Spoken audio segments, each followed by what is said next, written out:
transfuges politiques, peut-on leur faire confiance dans leur nouveau parti politique?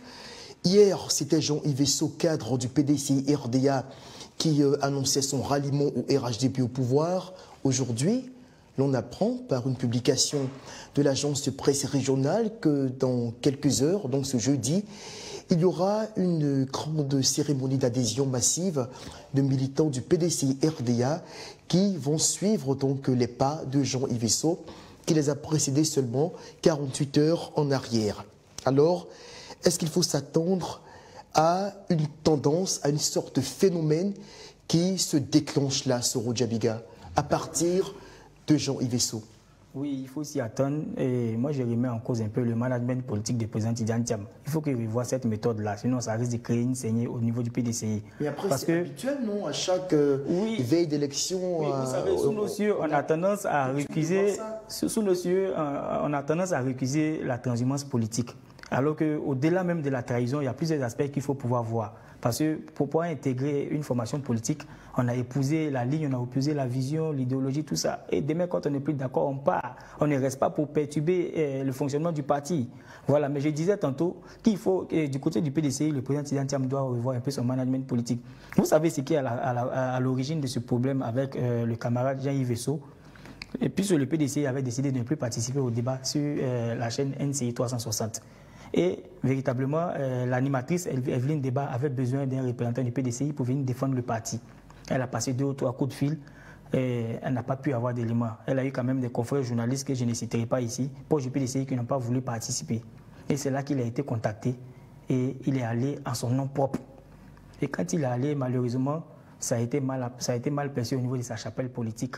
Et ça a donné ce que ça a donné. Mais il faut regarder hier, jusqu'à la veille, avant même sa démission, Jean-Yves Esso était un militant vraiment engagé. Et je pense qu'on devrait considérer tout cela. En dehors de Jean-Yves Esso, on annonce également d'autres ralliements en provenance du PDCI-RDA. Vous pensez que c'est toujours par cause de frustration? Vous savez, les gens aussi sont opportunistes, il faut regarder sous cet angle-là aussi. Jean-Yves Esso est déjà un leader qui draine quand même du monde. Il est président d'une grande organisation qui est vraiment bien établie et qui fonctionne depuis un très bon moment, qui a beaucoup d'audience. Mais dit que ce n'est pas nouveau sous nos cieux que des militants quittent le PDCI par le parti au pouvoir. Aujourd'hui, c'est eux qui ont les mallettes, c'est eux qui ont les moyens. Le PDCI est quand même dans l'opposition depuis plus de 23 ans. Les gens, on va le dire clairement, les gens ont faim, les gens continuent d'espérer. Jusqu'à maintenant que le président Tidjane Thiam soit sur la liste électorale et remporter l'élection pour que le PDCI revienne au pouvoir. Mais si la confiance commence à s'effriter du côté de certains militants qui sont intéressés par leur intérêt personnel, c'est normal de leur côté des partis, du côté du pouvoir. Jean-Michel Descend, en 1999, donc à la chute du président Bédié, on a assisté à une première vague de dissidence du parti. Certains ont rejoint le régime de transition d'alors, dirigé par le général Guy Robert. En 2000 également, lorsque Laurent Gbagbo accède au pouvoir d'État, un grand nombre de cadres du PDCI se rallient pratiquement au pouvoir en place, donc celui du Front populaire ivoirien. En 2011, dans le cadre du rapprochement, après c'était une fusion entre le PDCI et le RDR dans le cadre de la grande coalition du RHDP. Mais en 2020, on a plus ou moins encore revu ce genre de choses-là qui sont produites encore à la veille des élections. Est-ce que ce n'est pas une tendance qui tente à décrédibiliser finalement le paysage politique ivoirien? Je dirais oui et non. Vous avez énuméré plusieurs étapes de la vie politique de la Côte d'Ivoire. Vous aurez pu énumérer également l'épisode de 2018. On se rappelle que le conseil de discipline du PDCI-RDA avait sanctionné des militants tels que Adjoumani, Amédée avec le départ du PDCI-RDA qui avait décidé de rester avec le parti au pouvoir. Mais la transhumance politique, pour ma part, je pense que ça ne date pas d'aujourd'hui. Vous avez cité... les années... Le coup d'État de 1999. Et puis, à l'avènement du président Laurent Gbagbo, on a vu que son directeur de cabinet était un transfuge du PDCI-RDA. On a vu d'autres personnes proches du PDCI-RDA qui ont bifurqué également du côté du FPI à l'époque. Et aujourd'hui, c'est une situation... Pour ma part, je pense que la transhumance politique a atteint son paroxysme avec l'avènement du RHDP. Et on le voit de plus en plus. On l'a vu il y a de cela quelques années avec plusieurs cas du PDC qui sont allés du côté du RHDP. On a vu à l'issue des élections législatives et municipales plusieurs cadres du PDC et de indépendants qui sont également partis du côté du RHDP. On se rappelle aussi du maire de Bodokro, je crois, dans la localité de Béoumi en 2022, qui était également parti, qui avait quitté le RHDP. C'était une dynamique fédératrice de plusieurs partis à l'époque dans l'opposition qui se sont mis ensemble dans le cadre d'une grande coalition. Mais au-delà de ce fait, c'est aussi une stratégie du parti au pouvoir pour fragiliser l'adversaire. Parce que lorsqu'on nous dit que demain, il y aura une vague de cadres vers le RHDP, au niveau des militants du PDC, on se pose des questions. Mais qu'est-ce qui se passe dans notre parti? Est-ce que le leadership, il évoquait tout à l'heure, du président Tcham pose aujourd'hui problème? On a évoqué le cas Jean-Yves Esso, qui a senti de la frustration, qui a senti qu'au niveau du parti, il n'était pas perçu à sa juste valeur. C'est vrai qu'il y a l'accès aux postes clés, lorsqu'on écoute son discours, il y a des intérêts économiques aussi qui jouent. Il a parlé du RHDP en tant que parti fort, qui est aujourd'hui assez fort financièrement. On sait aujourd'hui qu'il a évoqué le PDC-RDA est dans l'opposition depuis plus de 2 décennies. On sait qu'au niveau de bon nombre de militants, c'est plus la même force financière. On se pose des questions. Est-ce que le PDC va revenir au pouvoir? Donc, on essaie de voir, de se positionner. On cherche des postes clés. On essaie aussi d'affaiblir l'adversaire. On recherche de la visibilité. On recherche aussi l'opportunisme électoral, puisque le RHDP est un parti fort. Être du côté du RHDP, c'est avoir l'assurance d'avoir un accompagnement lorsqu'on sera aux élections, puisque c'est un parti fort qui a une forte représentativité au niveau de la Côte d'Ivoire. Donc, tous ces éléments mis ensemble permettent plus ou moins de montrer que le RHDP non seulement est un parti fort, mais nous interroge sur la capacité, sur le leadership de Tidjane Tcham. Que fait-il face à toute cette vague de transhumance? Alors justement, ces personnes qui quittent le PDC ou d'autres partis politiques, cela pourrait advenir, ne sait-on jamais, on est quand même à 6 mois de la présidentielle. Est-ce qu'on peut leur faire confiance dans leur nouvelle destination? Soro Djabiga, 1 minute avant d'écouter les autres confrères, vous allez tous les deux réagir sur la question, parce qu'on a 2 confrères qui ont accepté de nous partager leurs avis, leur lecture sur cette question qui est assez délicate, mais tout d'abord, vous sur le plateau. La confiance, c'est au niveau du parti qui les accueille. On peut leur faire confiance sur 2 axes. D'abord, le parti qui les accueille doit regarder d'abord leur vision, les projets qu'ils ont. C'est en fonction de ça qu'on peut observer pour voir s'ils sont vraiment venus objectivement pour apporter quelque chose. Maintenant, deuxièmement, il faut s'assurer aussi qu'ils ne sont pas venus pour être des taupes dans ce contexte sensible où nous sommes à 6 ou 7 mois des élections. Un Jean-Yves Esso qui était vraiment très engagé et un homme très intelligent qui avait des arguments qui étaient très structurés dans ses prises de position, dans ses débats. Mais c'est l'une des personnes les plus structurées dans les débats au niveau du PDCI. Allez sur sa page, vous verrez ses tests, ses analyses. Donc aujourd'hui, l'on vient à se demander si véritablement Jean-Yves Esso est parti véritablement pour apporter quelque chose au RHDP ou c'est un cheval de Troie qui est rentré dans les essais du RHDP pour ressortir encore plus fort et pour apporter beaucoup de choses au PDC. Jean-Charles Nguessan, Jean-Yves Esso qui fait maintenant partie du RHDP, d'autres militants qui vont certainement le suivre. Quand même, c'est quand même intriguant, on le disait tout à l'heure, de se dire, mais des gens qui sont aussi engagés, finalement, ils y sont par conviction ou ils y sont pour des motifs personnels? Moi, je pense que ça pose la question de la conviction même en politique. Moi, je parlerais plutôt d'opportunisme. Je parlerais plutôt d'accès à des postes clés. Je parlerais plutôt d'intérêt économique. On sait aujourd'hui que le RHDP est un pouvoir fort, aussi bien politiquement, socialement que financièrement. Et lorsqu'on regarde du côté du RHDP, il se dit qu'il y a des postes clés à prendre.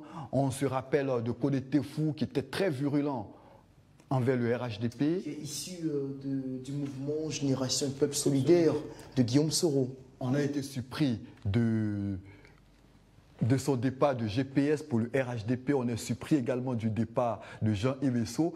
Ça relève de la conviction, de la fidélité en politique et puis ça interroge également sur la morale même en politique. Alors voilà ce qu'en disent nos deux confrères qu'on a interrogés. Tout d'abord Pierre Kwame et David Bedia, qui sont tous les deux journalistes. Ils ont donné leurs avis, ce qu'ils pensent de ces transhumances auxquelles on assiste à 6 mois du scrutin présidentiel. On les écoute et bien entendu après, on aura quelques commentaires à faire sur leurs différentes déclarations. Déjà, ce qu'il faut savoir, c'est que on appartient à un parti politique en règle générale par conviction. Puisque ici, les questions d'idéologie. Nos partis politiques sont généralement guidés par des idéologies. Donc, on adhère à ces partis par conviction. Ensuite, il y a l'ambition et la vision. Au fur et à mesure qu'on évolue, on peut avoir d'autres ambitions, on peut avoir d'autres visions, ou peut-être l'idéologie qui caractérisait notre parti ne nous convient plus. Dans ce cas, on essaie d'aller ailleurs, voir là où notre compétence peut être retenue et reconnue, là où nous pouvons réaliser notre ambition. Donc la transhumance politique fait partie de la vie de tous les jours dans chaque pays. C'est vrai que du côté de l'Occident, c'est difficile de voir les transhumants, mais en Afrique, c'est courant. C'est courant, surtout que généralement, le parti au pouvoir est très fort. Nous sommes dans des régimes hyper présidentialistes, donc le parti au pouvoir, le parti au pouvoir a beaucoup plus de moyens, fait la pluie et le beau temps, et du coup, il attire les militants ou les cadres des autres partis. Donc, c'est tout à fait normal sous notre optique. Après, pour ce qui est de la confiance, tout dépend de l'implication du transfuge. Si le transfuge montre des signes des signes de confiance, si le transfuge s'implique dans les activités politiques, si le transfuge adhère entièrement à la vision du parti et se comporte tel, je pense qu'il n'y a pas de raison de douter de lui. Mais après, si ce transfuge-là reste apathique, indolent, a du mal à se distinguer ou à se démarquer des autres militants, alors, ou bien qu'il fait le jeu de l'adversaire, c'est sûr qu'on n'aura pas confiance en lui.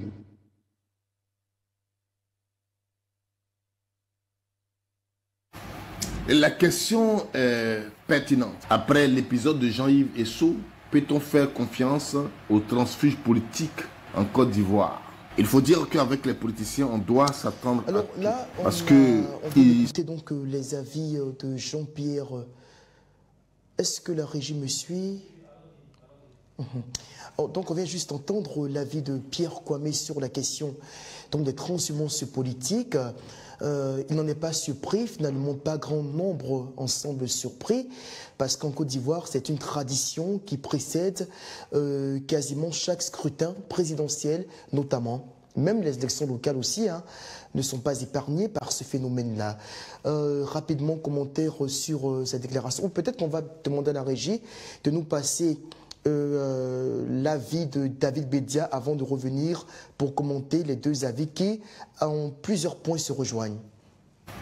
La question est pertinente. Après l'épisode de Jean-Yves Esso, peut-on faire confiance aux transfuges politiques en Côte d'Ivoire?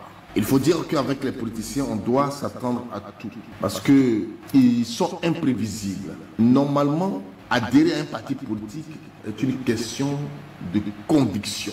Donc, du jour au lendemain, dire je ne suis plus de ce parti parce qu'on m'a dit quelque chose, on m'a fait quelque chose, et que je vais dans un autre parti qui a une idéologie carrément différente, ça mène à s'interroger, est-ce que les leaders politiques, les acteurs politiques entrent dans les partis par conviction ou en suivant l'idéologie de ce parti?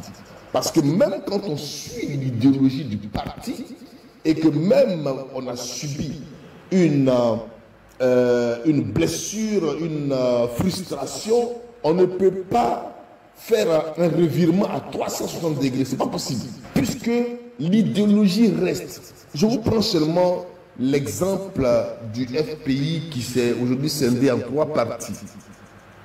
Le PPACI et le MGC. Je ne sais pas si vous avez la même lecture que moi, mais lorsque Laurent Gbagbo partait créer le PPACI, il a dit, et ça a été beaucoup mal interprété par beaucoup de personnes, il a dit prenons le contenu et laissons l'enveloppe. C'est ce que les gens ont appelé, qu'il a traité à Finguessan d'enveloppe vide. Non, il parlait de l'idéologie. C'est-à-dire que quand on quitte le FPI et qu'on part créer le PPACI, on ne change pas notre vision. La vision qu'on avait au FPI, c'est la même vision que nous partons construire. Ça n'empêche pas à Finguessan de rester toujours aussi fidèle à cette vision. Même le MGC a la même vision. Vous avez suivi dans une interview où elle disait, la présidente du MGC, que le divorce n'est pas politique. Il y a eu un divorce, puisque c'était monsieur et madame, mais le divorce n'est pas politique. La vision politique reste la même. Le docteur Kone Katina l'a confirmé sur un plateau au Burkina Faso pour dire que nous avons été formés par cette femme que nous appelons la camarade Simone. C'est elle qui nous a formés, puisque nous étions jeunes. C'est elle qui nous a formés. Je ne la vois pas dans une autre vision que celle que nous, au PPACI, nous avons. Même quel est son parti politique, ça restera toujours la même vision. Mais quand on quitte un parti comme le PDCI-RDA, pour aller carrément, c'est vrai que le PDCI est un parti de droite, un peu comme le RHDP, mais attention, le PDCI et le RHDP, c'est 2 partis de droite, mais différents à l'intérieur. La différence se situe à quel niveau? Le RHDP a un fonctionnement que le PDCI n'a pas. Il faut le dire clairement. Le RHDP est un parti très catégorique dans sa manière de faire. Le RHDP est un parti qui utilise des moyens qui lui sont personnels pour atteindre ses objectifs. L'actualité vous le démontre avec la crise des enseignants qui se passe actuellement. On a entendu une audio qui est passée sur les réseaux sociaux. On peut l'interpréter comme on veut, mais je vous dis que c'est un parti qui, quand il veut, il fait ce qu'il veut pour atteindre ses objectifs. N'oublions pas l'épisode de la rébellion que nous avons connu en Côte d'Ivoire. Cette rébellion, je ne crois pas, même si quelqu'un pourrait me demander est-ce que tu as la preuve que c'est le RHDP, mais au moins j'ai les preuves que le RHDP a bénéficié des fruits de cette rébellion, et ce sont les fruits de cette rébellion qui lui ont permis d'être là où il est aujourd'hui. Donc, du coup là, quelqu'un qui est au PDCI-RDA, que moi je connais là, venir tout de suite dire que je suis, et puis en combien de jours? En combien de jours? Il a été frustré quand le plateau a eu lieu, je crois que c'était le dimanche passé. Et avant, en une semaine, du coup, M. Esso va au RHDP. C'est pourquoi je me pose la question. Sero Djabiga, réaction à la suite de ces différents commentaires émanant de nos confrères.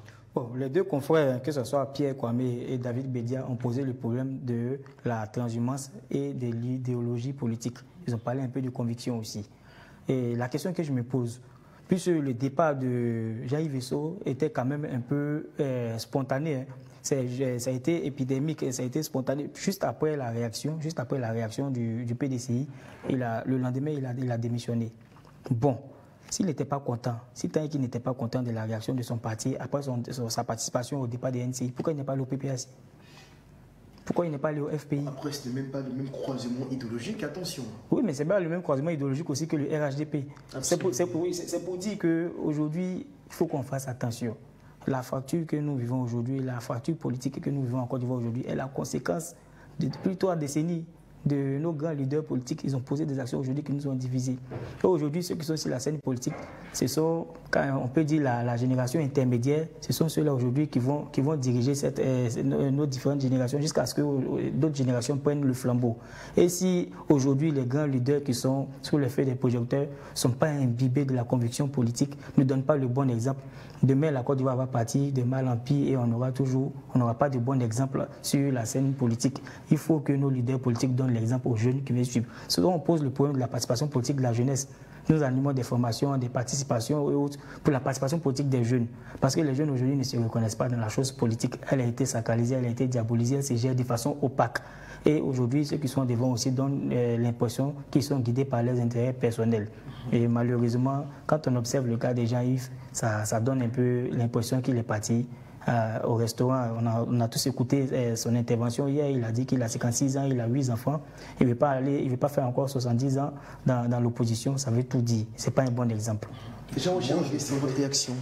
Moi, je dirais tout simplement qu'au regard de tout ce qui se passe, ce que je retiens, c'est que le PDCI est à la croisée du chemin. C'est un parti qui vit une situation assez difficile depuis 2 ans. Les tentatives de déstabilisation se multiplient. Le président Tcham gagnerait à revoir son leadership, gagnerait à revoir sa politique avec ses lieutenants, gagnerait aussi à rassurer véritablement les militants du PDCI qui de plus en plus se posent de nombreuses questions. Où va le parti? Quelle est la démarche du parti? Il y a de nombreuses défections. Même les cadres au niveau du PDCI fustigent, on sait plus ou moins tous que Bion fustige notamment à la direction du parti. On sait avec l'affaire Valérie Boni, aujourd'hui l'affaire Jean-Yves Esso, Valérie Apo, excusez-moi, ça fait un peu désordre. Et puis ça fait trop, pour parler comme l'homme de la rue, ça fait trop. Donc le PDCI gagnerait à revoir sa démarche. C'est vrai qu'au niveau du RHDP, les tentatives forcément de déstabilisation de l'adversaire sont perceptibles, mais le PDCI aussi gagnerait à revoir, je pense, sa politique.